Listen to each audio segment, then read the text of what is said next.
One of the greatest unsolved mysteries of all time, on par with the disappearance of Amelia Earhart, is the infamous 1924 expedition of George Mallory and Andrew Irvine to summit Mount Everest. George Mallory had already made 2 unsuccessful attempts to summit Mount Everest in June, so this was his last and final attempt to finally summit Mount Everest. To everyone's surprise, Mallory chose the youngest and most inexperienced climber, 22-year-old Andrew Irvine, to climb with him. The exact reasons why Mallory chose Irvine that day are still a mystery. At 12:50 p.m., geologist Noel Odell spots them ascending what he believes is the second step, one of the mountain's most difficult sections, going, quote, strongly for the top. Then the clouds close in, and that is the last time anyone sees them alive. There's a search, but they find nothing. For 75 years, the mountain kept its secret, until 1999, when climbers discovered Mallory's body at 26,760 feet,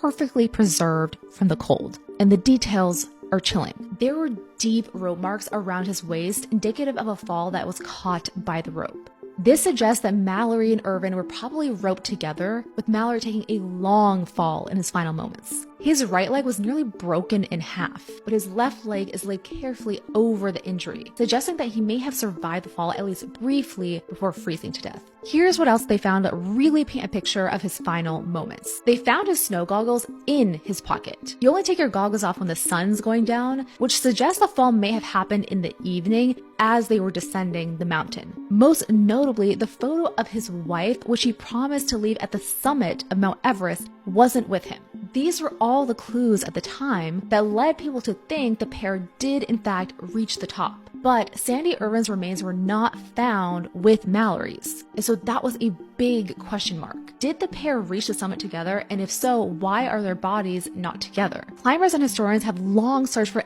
any sign of Irvine's body because he was carrying a Kodak Vest pocket camera.